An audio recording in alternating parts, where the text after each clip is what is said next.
Hello दोस्तों, नमस्कार। Learn stock market channel में आप सभी का स्वागत करता हूं। अगर आपने पहली बार विजिट किया है तो जरूर चैनल को सब्सक्राइब कर लेना।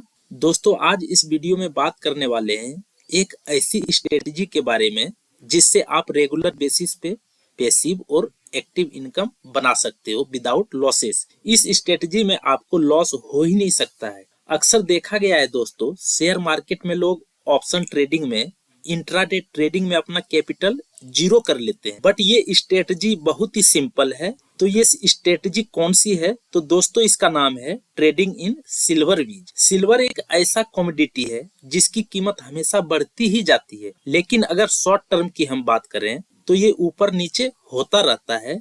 हम इसका फायदा ट्रेडिंग के लिए उठा सकते हैं। अगर हम बात करें निप्पॉन इंडिया सिल्वर ईटीएफ, जिसकी एक यूनिट की प्राइस की बात करूं तो 184 है। इसी के साथ साथ इसने एक साल में बहुत शानदार रिटर्न प्रोवाइड करके दिया है। 101% आपको इस ईटीएफ ने रिटर्न दिया है। तो आज के वीडियो में एक ऐसी स्ट्रेटजी के बारे में बात करने वाला हूँ। इसमें या तो आप लॉन्ग टर्म इन्वेस्टमेंट कर सकते हैं, या पोजिशनल ट्रेडिंग कर सकते हैं, या स्विंग ट्रेडिंग। आपने अभी देखा निप्पॉन इंडिया का ईटीएफ, इसने एक साल में लगभग 101% का रिटर्न बना के दिया है। कोई भी एफडी, आरडी आपको इस प्रकार का रिटर्न बना के नहीं दे सकता है।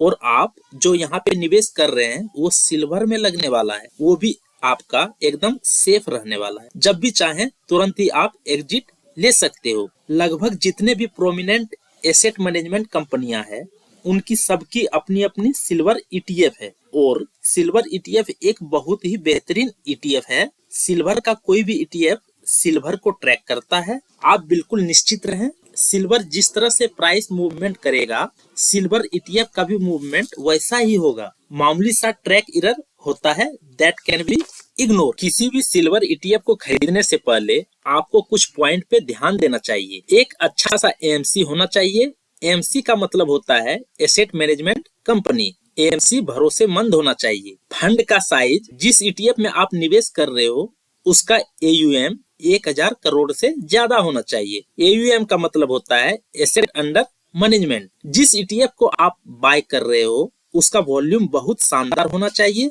अगर वॉल्यूम अच्छा रहेगा तो आपको बाय एवं सेल करने में प्रॉब्लम नहीं होगा। बहुत सारे ईटीएफ हैं जिसमें वॉल्यूम बहुत कम रहता है। आप बाय तो कर लोगे, बट जब आप उसे सेल करना चाहोगे तो आप अपने मनपसंद प्राइस पे नहीं सेल कर पाओगे। अब दोस्तों आते हैं उस स्ट्रेटजी पर जिसके बेसिस पे हम ट्रेडिंग या इन्वेस्टमेंट करने वाले हैं। अगर आपको ये तरीका अच्छा लगता है तो खुद का एनालिसिस करें, उसके बाद इसमें रेगुलर बेसिस पे इन्वेस्टमेंट करके आप प्रॉफिट जनरेट कर सकते हैं। सबसे पहले आपको क्या करना है, जितने भी सिल्वर बीज सिल्वर के हैं, सबसे पहला ईटीएफ जो आता है निप्पॉन का, निप्पॉन इंडिया सिल्वर ईटीएफ। इसके बाद आता है आईसीआईसी का ICICI Prudential silver ETF, then HDFC का HDFC silver ETF, then Aditya Birla Sun Life silver ETF, then Kotak का Kotak silver ETF, then SBI का सिल्वर ईटीएफ है, देन एक्सिस का सिल्वर ईटीएफ है, देन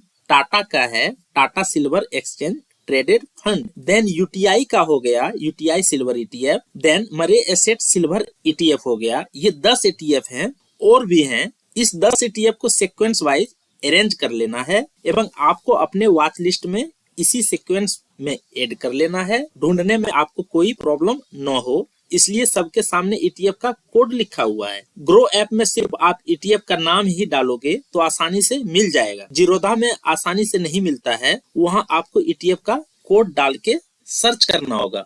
सबसे पहले जो भी कैपिटल है आपके पास, मान के चलते हैं आपके पास 10 लाख का कैपिटल है जिससे आपको ट्रेड करना है, एवं 1-1 लाख डाला हर एक ईटीएफ में। अगर कैपिटल ज्यादा हो तो ही ईटीएफ में अर्निंग समझ में आती है, कम पैसे में अर्निंग समझ में नहीं आएगा, बिकॉज ईटीएफ का मूवमेंट महीने में 3 से 5% ही होता है जनरली। मान लेते हैं 3% आपने प्रॉफिट कैप्चर किया इस स्ट्रेटजी से, तो 1 लाख कैपिटल पर प्रॉफिट 3% यानी 3000 हो गया। कैपिटल आप अपने अकॉर्डिंग ले सकते हैं। अब आपको क्या करना है, जिस भी प्राइस पे आप पहली बार खरीदोगे, जैसे आपके पास 10 लाख है, सारे ईटीएफ के लिए आपने 1-1 लाख रख दिया।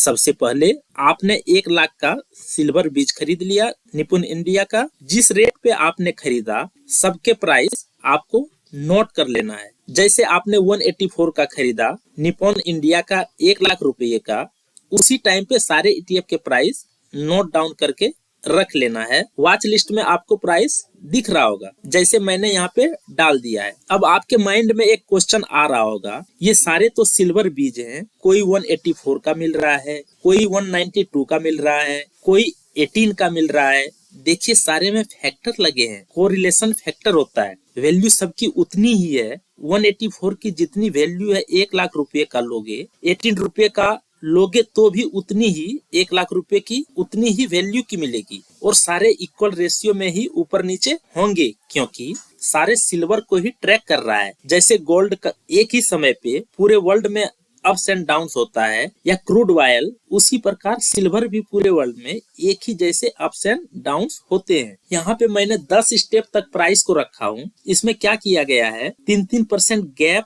सारे ETF में रखा गया है। मान लीजिए आपने पहला बाइंग निपुण इंडिया सिल्वर ETF में किया 184 पे, तो आपको दूसरा बाइंग तब करना है जब इस ETF में 3% का गिरावट हो, यानी दूसरा ETF ICICI का बाय करना है 186.48 के प्राइस पे। अब आपको नेक्स्ट यानी तीसरी बाइंग करनी है HDFC ETF में 173.73 पे। देन नेक्स्ट बाइंग होगी आपकी 174.49 पे आदित्य बिरला में। देन नेक्स्ट बाइंग आपकी होगी 165.44 प्राइस पे कोटक सिल्वर ETF में। देन नेक्स्ट बाइंग होगी आपकी 162.36 प्राइस पे SBI सिल्वर ETF में। इसी प्रकार आपको हर एक ETF में बाइंग करनी है 3% के गिरावट पे, जिसे येलो कलर से हाईलाइट किया गया है। लेकिन ETF आपको इतना अपॉर्चुनिटी नहीं देता है, इतनी गिरावट सिल्वर में पॉसिबल नहीं होता है। मान लीजिए टॉप से 30% सिल्वर गिर भी जाए तो आपको इस स्ट्रेटजी से पूरा गिरावट आप कैप्चर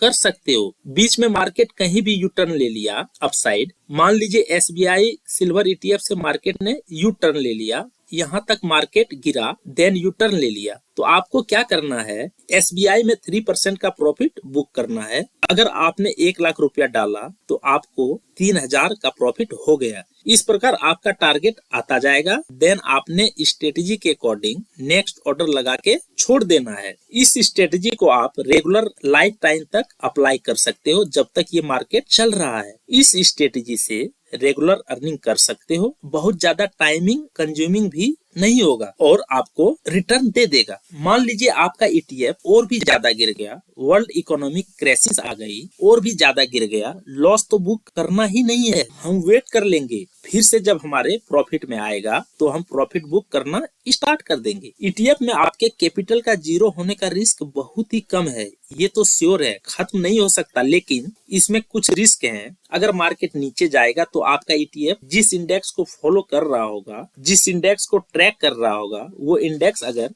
नीचे जाएगा तो ETF भी नीचे जाएगा। इंडेक्स अगर ऊपर जाएगा तो ETF भी ऊपर जाएगा। इसमें बहुत बड़ा रिस्क नहीं है। मार्केट का स्वभाव है ऊपर नीचे जाना। एक रिस्क होता है अगर वो ETF वाइंड अप होता है, वो कंपनी बंद हो जाए, कंपनी भाग जाए, तो थोड़ा सा रिस्क होता है। लेकिन इसमें मैंने कई तरीके बताए हैं, क्या आप चेक करेंगे आपका इस रिस्क से बचाव हो सकता है। जैसे कोई भी ETF जिसका AUM यानी एसेट अंडर मैनेजमेंट 1000 करोड़ से कम हो, वो ब्रॉड बेस ETF है और ब्रॉड बेस इंडेक्स को फॉलो कर रहा है, तो उसमें इन्वेस्ट ना करें। ट्रेड करने से पहले उसका वॉल्यूम चेक करें, जिस ETF में वॉल्यूम अच्छा हो उसी में ट्रेड करें। इस प्रकार आप ETF से रेगुलर और कंसिस्टेंट अर्निंग कर सकते हैं। आशा करता हूँ दोस्तों ये वीडियो आपको पसंद आया होगा। अगर कुछ भी नया सीखने को मिला हो तो मेरे चैनल को सब्सक्राइब करें एवं कमेंट करके बताएं ये वीडियो कैसा लगा आपको। मिलते हैं नेक्स्ट वीडियो में दोस्तों, बहुत बहुत धन्यवाद।